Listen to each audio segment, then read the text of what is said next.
Super hit பிரபு Venkat Tamil channel உங்களை அன்புடன் வரவேற்கிறது. இன்று விதியா மதியா தொடர்.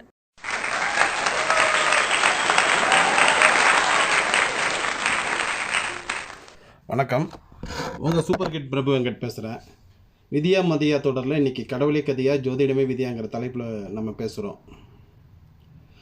ஆமாம், என்ன பேசுகிறோன்னா, இப்போ ஊரில் நம்ம கிராமங்களில் பார்க்குறீங்க, 24 மணி நேரமும் சில பேர் கோயிலில் இருக்காங்க, இல்லாட்டி 24 மணி நேரமும் ஜோசியர் வீட்டில் இருக்காங்க.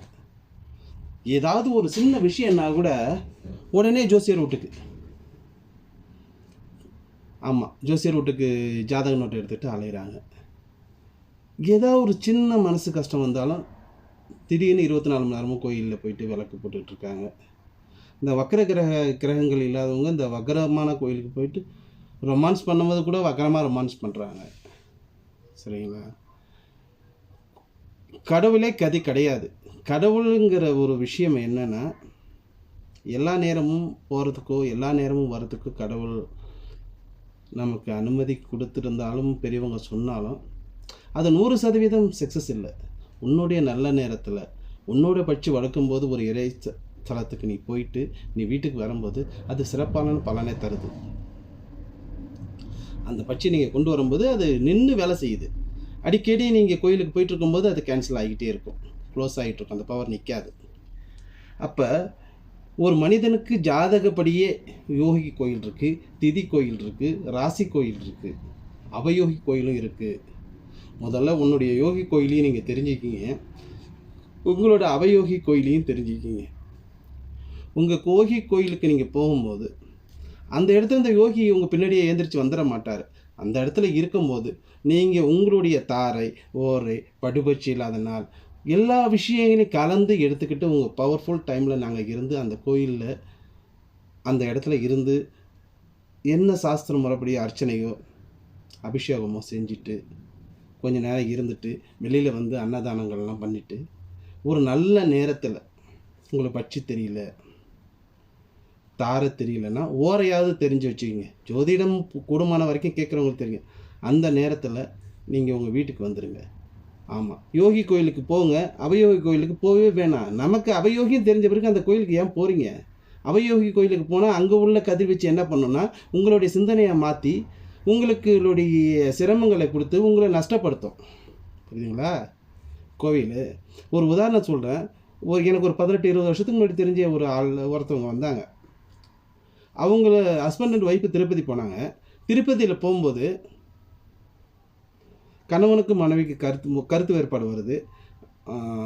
கணவன் நடந்து போகிறாரு, மனைவி பஸ்ஸில் போகிறாங்க. பிரச்சனை வந்து 2 பேர் பிரிஞ்சு போகிறாங்க. புதுசாக கல்யாணம் ஆகி ஒரு ஜோடி வர இடத்துல பிரிஞ்சு போகிறாங்க. அங்கே என்ன நடந்தது? அப்போ எனக்கு ஜோதிடம் தெரியாது. அதை ரெஃபரன்ஸ் பண்ணி இப்போ பார்க்கும்போது என்ன நடக்குதுன்னா, அந்த பொண்ணுக்கு கண்டநாம யோகம், அந்த பொண்ணுக்கு யோகி கும்பகோணம் உப்பிலியப்பன் கோயில், அந்த பொண்ணுக்கு அவயோகி சந்திரன், அந்த சந்திரனுடைய தலம் திருப்பதி ஏழுமலை. அப்போ அந்த இடத்துல இறங்குற கதிர்வீச்சு அந்த பொண்ணை வந்து வலுக்கட்டாயமாக தன் கணவனுக்கு எதிரான முடிவை எடுத்து சண்டனை வளர்க்குது. சிந்தனை மாறுது. தவறு கிடையாது கணவன் மேலே, அந்த பொண்ணு செய்கிற விஷயம். ஏன்னா சந்திரன் அவயோகி, தாய் பேச்சை கேட்டு தாய் பின்னாடி போகுது. தாய் சந்திரன் இல்லையா, போகுது. அந்த ஒரு நாள் நடக்குது. ஆக ஒரு கிரகங்கள் அந்தந்த கதிர்வீச்சுக்கு வேலை செய்யுங்கிறதுக்காக தான் இந்த விஷயத்த சொல்கிறேனே தவிர நான் எந்த கோயிலுக்கு போவேனான்னு சொல்லலை. ஆனால் யோகி கோயிலே நீங்கள் சிறப்பாக வழிபடுங்க, அது உங்களுக்கு நல்லது தரும், நல்ல கதிர்வீச்சு தரும்.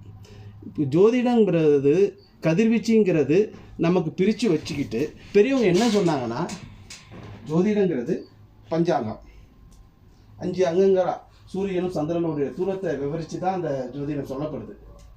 அந்த ஜோதிடத்தில் எந்தெந்த இடத்துல நல்ல கதிர்வீச்சு வருது, எந்தெந்த இடத்துல மைனஸ் கதிர்வீச்சு, அவ்வளோதான். உன்னுடைய பிறந்த நேரத்துக்கு இந்த கதிர்வீச்சு உனக்கு கிடைச்சிதுன்னா சிறப்பாக இருக்கும், இந்த கதிர்வீச்சு கிடைச்சா மைனஸாக இருக்கும். அதோட கால்குலேட்டிங் எப்படின்னா, நீங்கள் பிறக்கும்போது நம்மளை சுற்றி 9 விளக்கு எரியுது. இந்த பூமி உருண்டையில் 9 விளக்கு மேலே இருக்குன்னு வச்சிங்களேன். நீங்கள் பிறக்கும்போது உங்கள் மேலே வெளிச்சம் கம்மியாக படுது, சில கிரகங்கள் வெளிச்சம் அதிகமாக படுது. அப்போ அதிகமாக படுற கிரகங்களுடைய வரிசையை எப்படி எடுத்துக்கிறாங்க பெரியவங்கன்னா, ஆட்சி, உச்சம், நட்பு இப்படி எடுத்துக்கிறாங்க.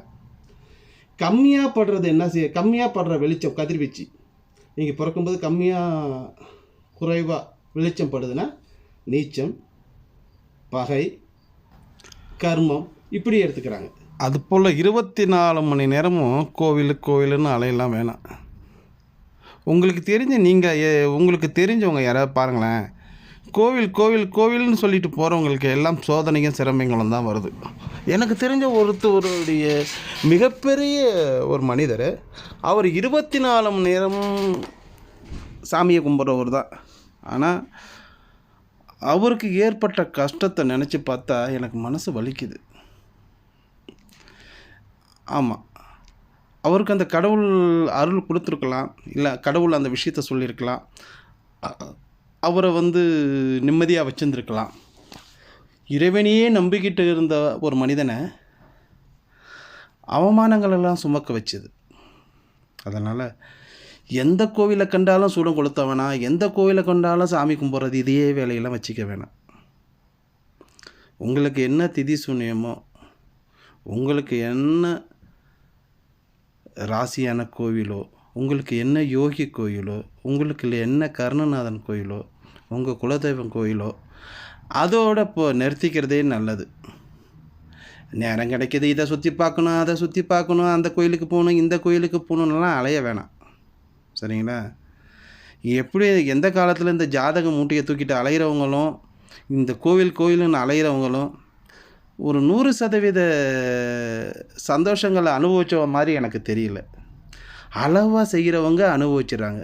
உலக கோடீஸ்வர பட்டியலில் இருக்கிறவனும் இந்திய கோடீஸ்வர பட்டியலில் இருக்கிறவனும் எவனும் கோவிலோ ஜாதகமோ தூக்கிட்டு அலைகிறது இல்லை. கடவுளே கதின்னு கிடக்கிறது இல்லை, ஜாதகமே விதின்னு நினைக்கிறது இல்லை. தேவைப்படும் போது, ஒரு பிஸ்னஸ் செய்யும்போது, இல்லை ஒரு கல்யாணம் பண்ணும்போது, ஒரு முக்கியமான விஷயங்களுக்கு மட்டும்தான் இதை பயன்படுத்துகிறாங்க. நீங்கள் வேணால் பாருங்கள், மிகப்பெரிய பணக்காரன் வரும்போது சொகுசு காரில் அவன் வரான், அவன் மனைவியோட வரான், அவன் குழந்தை குட்டியோட வரான், மிகவும் சந்தோஷமாக ஒரு ஹோட்டலில் போகிறான், சாப்பிட்றான், சினிமா பார்க்குறான், வாழ்க்கையில் எந்தெந்த வகையில் என்னென்ன அனுபவிக்க முடியுமோ எல்லாத்தையும் அனுபவிக்கிறான். அவன் வாயில் ஒரு வார்த்தை கூட தவறாக சாமியை பற்றியோ ஜோதிடத்தை பற்றியோ வரமாட்டேங்குது. ஆனால் அவன் ஜோதிடமும் பார்க்குறான், சாமியும் கும்பிட்றான் தேவைப்படும் போது மட்டுமே.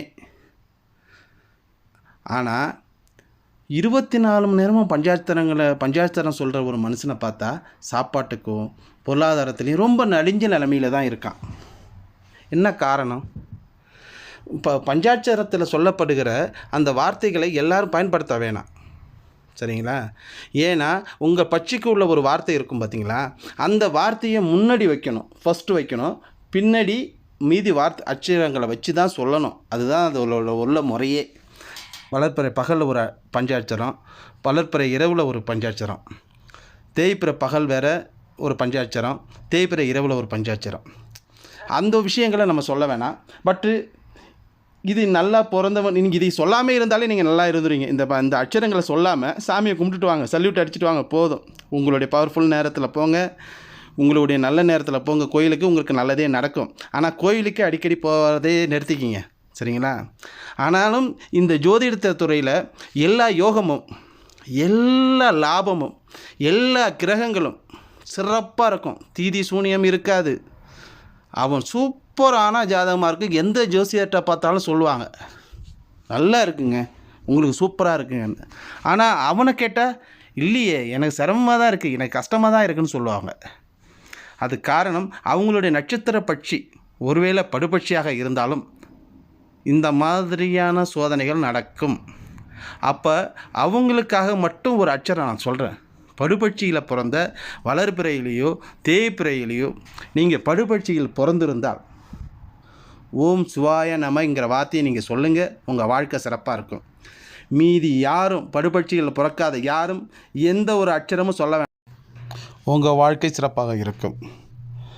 உலக வாழ்க்கையில் சிறப்பாக வாழ நினைப்பவர்கள் இறை வழிபாட்டில் உள்ள அதிக மந்திரங்களை பயன்படுத்த வேண்டாம். பஞ்சாட்சரங்கள் மற்ற எந்தவித மந்திரங்களும் சொல்ல வேண்டாம்.